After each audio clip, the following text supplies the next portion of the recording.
ഓം ശാന്തി 6-3-2025 പ്രഭാതമുരളി.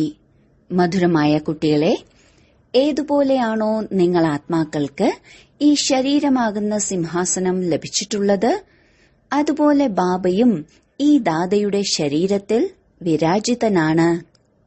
ബാബയ്ക്ക് തന്റേതായ സിംഹാസനം ഇല്ല. ചോദ്യം: ഈശ്വരീയ സന്താനമാണ് എന്ന സ്മൃതിയുള്ള കുട്ടികളുടെ അടയാളങ്ങൾ എന്തായിരിക്കും? ഉത്തരം: അവരുടെ സത്യമായ സ്നേഹം ഒരേയൊരു ബാബയോട് ആയിരിക്കും. ഈശ്വരീയ സന്താനങ്ങൾ ഒരിക്കലും കലഹിക്കുകയോ പോരടിക്കുകയോ ചെയ്യില്ല. അവർക്കൊരിക്കലും കുദൃഷ്ടി ഉണ്ടാവില്ല. ബ്രഹ്മകുമാർ കുമാരി അർത്ഥം സഹോദരീ സഹോദരനായി മാറി എങ്കിൽ മോശമായ ദൃഷ്ടി ഒരിക്കലും ഉണ്ടാകുകയില്ല. ഗീതം: ആകാശ സിംഹാസനം ഉപേക്ഷിച്ച്. ഓം ശാന്തി. കുട്ടികൾക്കറിയാം, ശിവബാബ ആകാശ സിംഹാസനം ഉപേക്ഷിച്ച് ഇപ്പോൾ ദാതയുടെ ശരീരത്തെ തന്റെ സിംഹാസനം ആക്കിയിരിക്കുകയാണ്. മുകളിലെ ആ സിംഹാസനം ഉപേക്ഷിച്ച് ഇപ്പോൾ വന്നിരിക്കുകയാണ്. ഈ ആകാശ തത്വം ജീവാത്മാക്കളുടെ സിംഹാസനമാണ്. ആത്മാക്കളുടെ സിംഹാസനമാണ് ബ്രഹ്മതത്വം. അവിടെ നിങ്ങൾ ആത്മാക്കൾ ശരീരമില്ലാതെ സ്ഥിതി ചെയ്യുന്നു. എങ്ങനെയാണോ ആകാശത്തിൽ നക്ഷത്രങ്ങൾ നിൽക്കുന്നത്, അതുപോലെ നിങ്ങൾ ആത്മാക്കളും വളരെ ചെറിയ രൂപത്തിൽ ബ്രഹ്മതത്വത്തിൽ സ്ഥിതി ചെയ്യുന്നു. ആത്മാക്കളെ ദിവ്യദൃഷ്ടി കൂടാതെ ഒരിക്കലും കാണാൻ കഴിയില്ല. നിങ്ങൾ കുട്ടികൾക്ക് ഈ ജ്ഞാനമുണ്ട്. എങ്ങനെയാണോ നക്ഷത്രങ്ങൾ വളരെ ചെറുതായി കാണപ്പെടുന്നത്, അതുപോലെ ആത്മാക്കളും ബിന്ദു സ്വരൂപമാണ്. ഇപ്പോൾ ബാബ സിംഹാസനം ഉപേക്ഷിച്ച് വന്നിരിക്കുകയാണ്. ബാബ പറയുന്നു, നിങ്ങൾ ആത്മാക്കളും തന്റെ സിംഹാസനം ഉപേക്ഷിച്ച് ഇവിടെ ഈ ശരീരത്തെ തന്റെ സിംഹാസനമാക്കി മാറ്റിയിരിക്കുകയാണ്. എനിക്കും തീർച്ചയായും ശരീരം ആവശ്യമാണ്. എന്നെ ഈ പഴയ ലോകത്തേക്കാണ് വിളിക്കുന്നത്. ഒരു ഗീതവുമുണ്ടല്ലോ, ദൂരദേശത്തിൽ വസിക്കുന്ന ഭഗവാനെ. നിങ്ങൾ ആത്മാക്കൾ എവിടെ നിന്നാണോ വന്നിരിക്കുന്നത്, ആ സ്ഥാനം നിങ്ങൾ ആത്മാക്കളുടെയും പരമാത്മാവിന്റെയും വാസസ്ഥാനമാണ്. പിന്നീട് നിങ്ങൾ സ്വർഗത്തിലേക്ക് പോകുന്നു. അതാണ് ബാബ സ്ഥാപിച്ചുകൊണ്ടിരിക്കുന്നത്. സ്വയം ഭഗവാൻ ആ സ്വർഗത്തിലേക്ക് വരുന്നില്ല. സ്വയം വാണിക്കും ഉപരി വാനപ്രസ്ഥ അവസ്ഥയിലേക്ക് പോകുന്നു. സ്വർഗത്തിൽ ബാബയുടെ ആവശ്യമില്ല. ബാബ സുഖദുഃഖത്തിൽ നിന്നും വേറിട്ടതല്ലേ. നിങ്ങൾ സുഖത്തിലേക്കും ദുഃഖത്തിലേക്കും വരുന്നുണ്ട്. ഇപ്പോൾ നിങ്ങൾക്കറിയാം, നമ്മൾ ബ്രഹ്മകുമാർ കുമാരിമാർ സഹോദരീ സഹോദരന്മാരാണ്. പരസ്പരം കുദൃഷ്ടിയുടെ സങ്കല്പം പോലും വരരുത്. ഇവിടെ നിങ്ങൾ ബാബയുടെ സന്മുഖത്താണ് ഇരിക്കുന്നത്. പരസ്പരം സഹോദരീ സഹോദരന്മാരാണ്. പവിത്രമായി ഇരിക്കാനുള്ള യുക്തി എങ്ങനെയാണ് രചിച്ചിരിക്കുന്നതെന്ന് നോക്കൂ. ഈ കാര്യങ്ങളൊന്നും ശാസ്ത്രങ്ങളിൽ ഇല്ല. എല്ലാവരുടെയും പിതാവ് ഒരാളാണ്. അപ്പോൾ എല്ലാവരും ആ അച്ഛന്റെ മക്കളായില്ലേ? കുട്ടികൾ പരസ്പരം കലഹിക്കാൻ പാടില്ല. ഈ സമയത്ത് നമ്മൾ ഈശ്വരീയ സന്താനങ്ങളാണ് എന്നറിയാം. ആദ്യം ആസുരീയ സന്താനങ്ങളായിരുന്നു. ഇപ്പോൾ ഈ സംഗമത്തിൽ ഈശ്വരീയ സന്താനങ്ങൾ ആയിരിക്കുകയാണ്. പിന്നീട് സത്യയുഗത്തിൽ ദൈവിക സന്താനങ്ങൾ ആകും. ഈ ചക്രത്തെക്കുറിച്ച് നിങ്ങൾ കുട്ടികൾക്ക് മാത്രമേ അറിയൂ. നിങ്ങൾ ബ്രഹ്മകുമാർ കുമാരിമാരാണ്. അതുകൊണ്ടൊരിക്കലും നിങ്ങളിൽ കുദൃഷ്ടി ഉണ്ടാവരുത്. സത്യയുഗത്തിൽ കുദൃഷ്ടി ഉണ്ടാവില്ല. കുദൃഷ്ടി ഉണ്ടാകുന്നത് രാവണ രാജ്യത്തിലാണ്. നിങ്ങൾ കുട്ടികൾക്ക് ഒരേയൊരു ബാബയുടെ ഓർമ്മയല്ലാതെ മറ്റാരുടെയും ഓർമ്മ വരരുത്. ഏറ്റവും കൂടുതൽ സ്നേഹം ഒരേയൊരു ബാബയോടായിരിക്കണം. എന്റേത് ഒരേയൊരു ബാബ, രണ്ടാമതായി ആരുമില്ല. ബാബ പറയുന്നു, കുട്ടികളെ, ഇപ്പോൾ നിങ്ങൾക്ക് ശിവാലയത്തിലേക്ക് പോകണം. ശിവബാബ സ്വർഗത്തിന്റെ സ്ഥാപന ചെയ്തുകൊണ്ടിരിക്കുകയാണ്. പകുതി കൽപ്പമായി രാവണ രാജ്യമാണ്. ഇതിലൂടെ നിങ്ങൾ ദുർഗതി പ്രാപിച്ചു. രാവണൻ എന്താണ്, എന്തിനാണ് കത്തിക്കുന്നത്, ഇതൊന്നും ആർക്കും അറിയില്ല. ശിവബാബയെ പോലും അറിയുന്നില്ല. എങ്ങനെയാണോ ദേവിമാരെ അലങ്കരിച്ച് പൂജിച്ച് പിന്നീട് അതിനെ വെള്ളത്തിൽ മുക്കുന്നത്, ശിവബാബയുടെയും മണ്ണിന്റെ പ്രതീകമുണ്ടാക്കി അതിനെ പൂജിച്ച് മണ്ണിനോട് തന്നെ ചേർക്കുന്നു. അതുപോലെ രാവണന്റെയും കോലമുണ്ടാക്കി പിന്നീട് കത്തിക്കുന്നു. ഒന്നും തന്നെ മനസ്സിലാക്കുന്നില്ല. ഇപ്പോൾ രാവണന്റെ രാജ്യമാണ്. രാമരാജ്യം സ്ഥാപിക്കണം എന്നെല്ലാം പറയുന്നുണ്ട്. ഗാന്ധിജിയും രാമരാജ്യം ആഗ്രഹിച്ചിരുന്നു. അതിനർത്ഥം ഇത് രാവണരാജ്യം ആണെന്നല്ലേ? ഏത് കുട്ടികളാണോ ഈ രാവണ രാജ്യത്തിൽ കാമചിതയിലിരുന്ന് എരിഞ്ഞുകൊണ്ടിരിക്കുന്നത്, ബാബ വന്ന് അവരുടെ മേൽ ജ്ഞാനമഴ പെയ്യിക്കുന്നു. എല്ലാവരുടെയും മംഗളം ചെയ്യുന്നു. എങ്ങനെയാണോ ഉണങ്ങി വരണ്ട ഭൂമിയിൽ മഴ പെയ്യുന്നതിലൂടെ പുല്ലുകൾ മുളയ്ക്കുന്നത്, നിങ്ങളിലും ജ്ഞാനമഴ പെയ്യാതെ എത്ര പതീതരായി മാറിയിരിക്കുന്നു. ഇപ്പോൾ വീണ്ടും ജ്ഞാനമഴ പെയ്യുന്നതിലൂടെ നിങ്ങൾ വിശ്വത്തിന്റെ അധികാരിയായി തീരുന്നു. നിങ്ങൾ ഗൃഹസ്ഥ വ്യവഹാരത്തിലാണ് ഇരിക്കുന്നത്. എങ്കിലും ഉള്ളിൽ വളരെയധികം സന്തോഷം ഉണ്ടായിരിക്കണം. സാധാരണക്കാരുടെ കുട്ടികൾ എങ്ങനെയാണോ പഠിച്ച് വക്കീലായി തീരുന്നത്, അതുപോലെയാണ് ഇവിടെയും. വലിയ വലിയ വീട്ടിലുള്ള കുട്ടികളോടൊപ്പം ഇരിക്കുന്നു, കഴിക്കുന്നു, കുടിക്കുന്നു. കാട്ടാള സ്ത്രീയുടെ ഒരു കഥയും ശാസ്ത്രങ്ങളിലുണ്ടല്ലോ. നിങ്ങൾ കുട്ടികൾക്കറിയാം, ആരാണോ ഏറ്റവും കൂടുതൽ ഭക്തി ചെയ്തത് അവരാണ് ഏറ്റവും കൂടുതൽ ജ്ഞാനമെടുക്കുന്നത്. നമ്മളാണ് ആദ്യം മുതൽ ഭക്തി ചെയ്തവർ. പിന്നീട് നമ്മളെ തന്നെയാണ് ശിവബാബ ഏറ്റവും ആദ്യം സ്വർഗത്തിലേക്ക് അയക്കുന്നത്. ഇത് ജ്ഞാനയുക്തമായ യഥാർത്ഥ കാര്യമാണ്. നമ്മൾ തന്നെയാണ് പൂജ്യർ, നമ്മൾ തന്നെയാണ് പൂജാരിയായും മാറുന്നത്. പിന്നീട് താഴേക്ക് ഇറങ്ങി വന്നു. കുട്ടികൾക്ക് മുഴുവൻ ജ്ഞാനവും മനസ്സിലാക്കി തരുന്നു. ഈ സമയം മുഴുവൻ ലോകരും നാസ്തികരാണ്. ബാബയെ അറിയുന്നില്ല. ഇതുമല്ല ഇതുമല്ല എന്ന് പറയുന്നു. ഇനി മുന്നോട്ടു പോകവേ ഈ സന്യാസിമാരെല്ലാം വന്ന് ബാബയിൽ നിന്ന് സമ്പത്തെടുത്ത് ആസ്തികരായി തീരും. ഏതെങ്കിലും ഒരു സന്യാസി വരികയാണെങ്കിൽ എല്ലാവരും പെട്ടെന്ന് വിശ്വസിക്കില്ലല്ലോ. അപ്പോൾ പറയും, ഇവരുടെ മേൽ ബ്രഹ്മകുമാരിമാർ എന്തോ ജാലവിദ്യ കാണിച്ചു എന്ന്. അദ്ദേഹത്തിന്റെ ശിഷ്യനെ സിംഹാസനത്തിലിരുത്തി അദ്ദേഹത്തെ മാറ്റും. ഇതുപോലെ ധാരാളം സന്യാസിമാർ നിങ്ങളുടെ അടുത്തേക്ക് വരുന്നു, പിന്നീട് അപ്രത്യക്ഷവുമാകുന്നു. ഇത് വളരെ വലിയ അത്ഭുതകരമായ നാടകമാണ്. ഇപ്പോൾ നിങ്ങൾ കുട്ടികൾക്ക് ആദ്യം മുതൽ അന്ത്യം വരെയുള്ള സർവ്വതും അറിയാം. നിങ്ങളിലും നമ്പർ വൈസ് പുരുഷാർത്ഥമനുസരിച്ചാണ് ധാരണ ചെയ്യുന്നത്. ബാബയുടെ പക്കൽ മുഴുവൻ ജ്ഞാനവുമുണ്ട്. നിങ്ങളിലും അതുണ്ടായിരിക്കണം. ഓരോ ദിവസം കൂടുന്തോറും എത്ര സെന്ററുകളാണ് തുറന്നുകൊണ്ടിരിക്കുന്നത്. കുട്ടികൾ വളരെ ദയാമനസ്കരായിരിക്കണം. ബാബ പറയുന്നു, ആദ്യം തന്റെ മേൽ ദയ കാണിക്കൂ. ആ കൃപ കാണിക്കരുത്.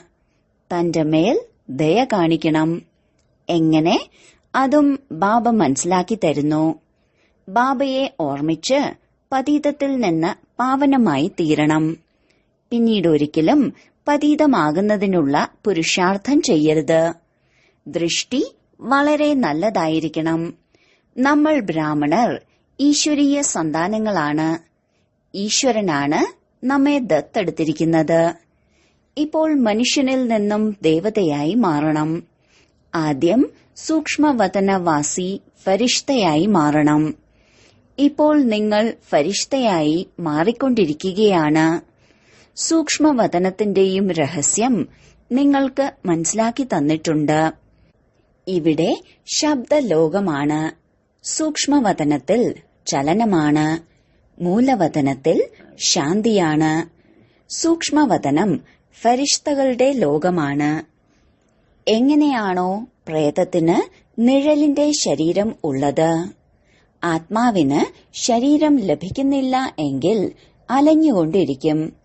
അതിനെയാണ് പ്രേതം എന്ന് പറയുന്നത്.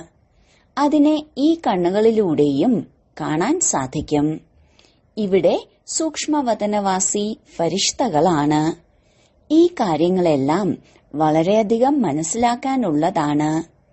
നിങ്ങൾക്കിപ്പോൾ സ്ഥൂലവതനം, സൂക്ഷ്മവതനം എന്നിവയുടെ ജ്ഞാനമുണ്ട്. നടക്കുമ്പോഴും കറങ്ങുമ്പോഴും ബുദ്ധിയിൽ മുഴുവൻ ജ്ഞാനവും ഉണ്ടായിരിക്കണം. നിങ്ങൾ യഥാർത്ഥത്തിൽ മൂലവതനത്തിൽ വസിക്കുന്നവരാണ്. നമ്മൾ അവിടേക്ക് സൂക്ഷ്മവതനം വഴി പോകുന്നു. ബാബ സൂക്ഷ്മവതനം ഈ സമയത്താണ് രചിക്കുന്നത്. ആദ്യം സൂക്ഷ്മം, പിന്നീട് സ്ഥൂലം. ഇപ്പോൾ ഇത് സംഗമയുഗമാണ്.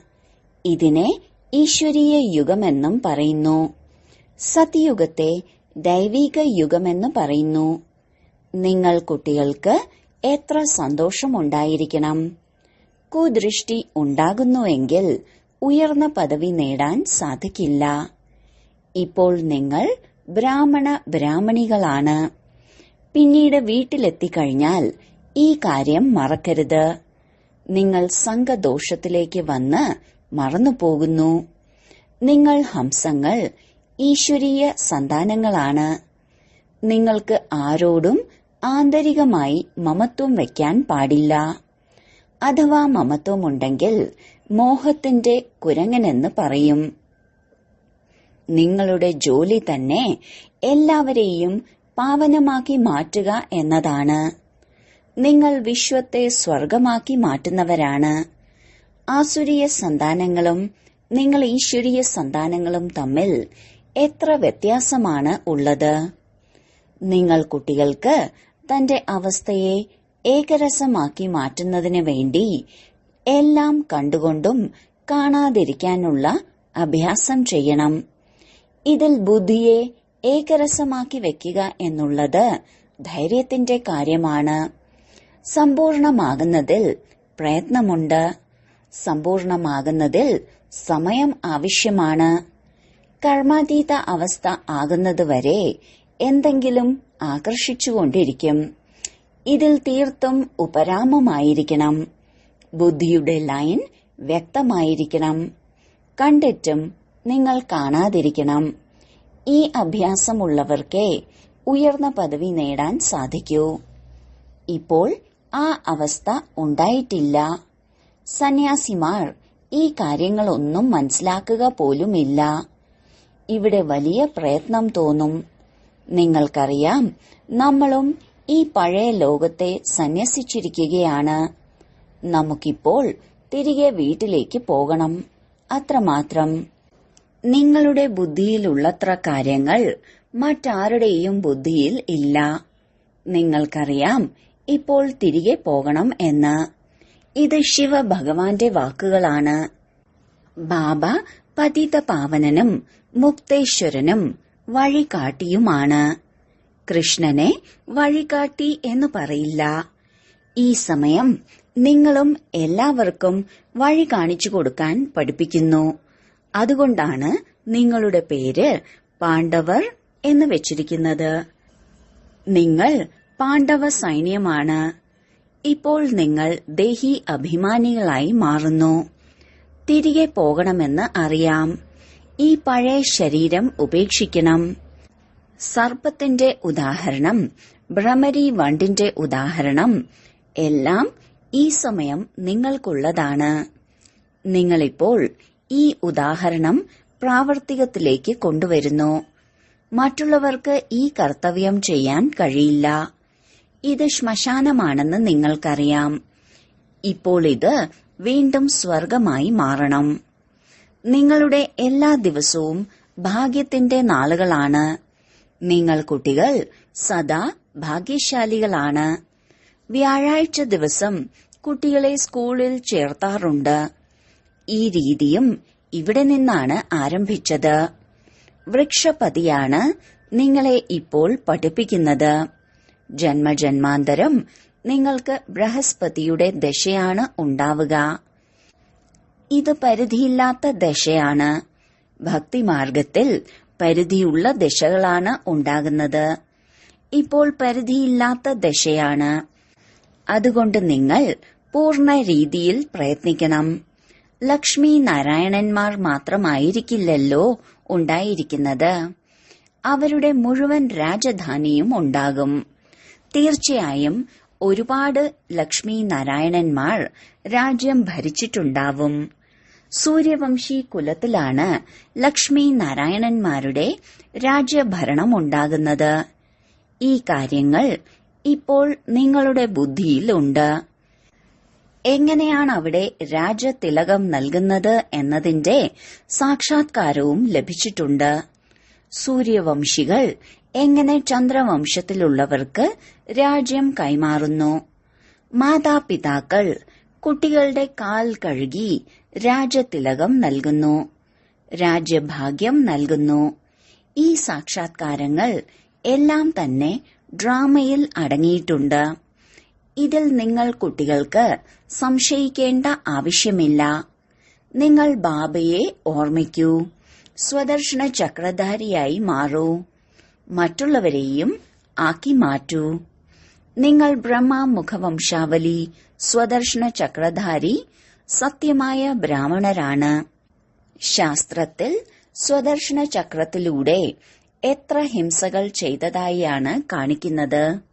ഇപ്പോൾ ബാബ നിങ്ങൾ കുട്ടികൾക്ക് സത്യമായ ഗീത കേൾപ്പിക്കുന്നു.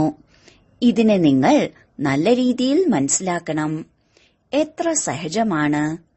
നിങ്ങളുടെ മുഴുവൻ കണക്ഷനും ഗീതയുമായി ആണ്. ഗീതയിൽ ജ്ഞാനവുമുണ്ട്, യോഗവുമുണ്ട്.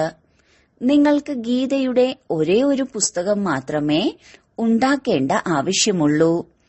യോഗത്തിന്റെ പുസ്തകം വേറെ ഉണ്ടാക്കേണ്ട ആവശ്യമെന്താണ്? ഇന്നത്തെ കാലത്ത് യോഗത്തിന് വളരെയധികം പ്രസിദ്ധിയാണ്. അതുകൊണ്ട് മനുഷ്യർക്ക് മനസ്സിലാകുന്നതിനായാണ് പേര് വെക്കുന്നത്. യോഗം ഒരേ ഒരു ബാബയുമായാണ് വെക്കേണ്ടതെന്ന് അവസാനം അവരും മനസ്സിലാക്കും. ആരെല്ലാമാണോ കേട്ടത് അവർ പിന്നീട് തന്റെ ധർമ്മത്തിൽ വന്ന് ഉയർന്ന പദവി നേടുന്നു.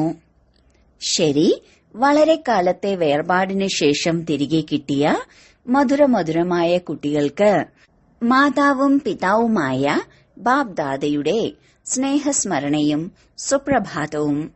ആത്മീയ അച്ഛന്റെ ആത്മീയ കുട്ടികൾക്ക് നമസ്കാരം.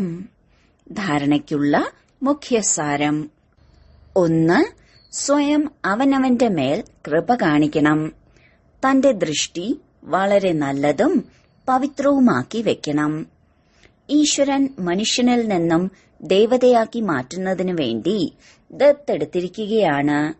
അതുകൊണ്ട് പതീതമാകുന്നതിന്റെ സങ്കല്പം പോലും വരരുത്. 2.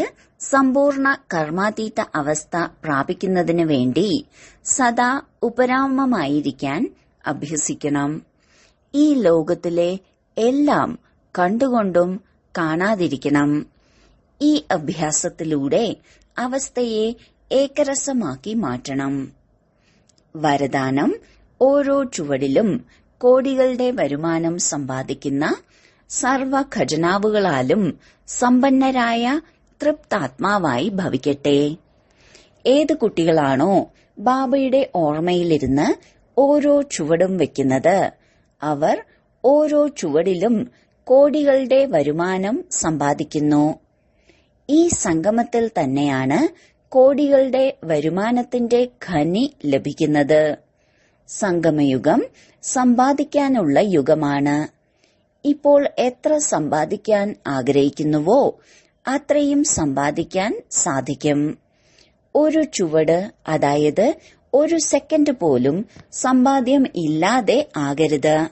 അതായത് വ്യർത്ഥം ആകരുത്. സദാ ഭണ്ഡാര നിറഞ്ഞിരിക്കണം. അപ്രാപ്തമായി ഒരു വസ്തു പോലുമില്ല, അങ്ങനെയുള്ള സംസ്കാരം ആയിരിക്കണം. ഇപ്പോൾ അങ്ങനെയുള്ള തൃപ്തരും സമ്പന്നരുമായ ആത്മാവാകുകയാണെങ്കിൽ ഭാവിയിൽ അളവറ്റ ഖജനാവുകളുടെ അധികാരിയായി മാറും.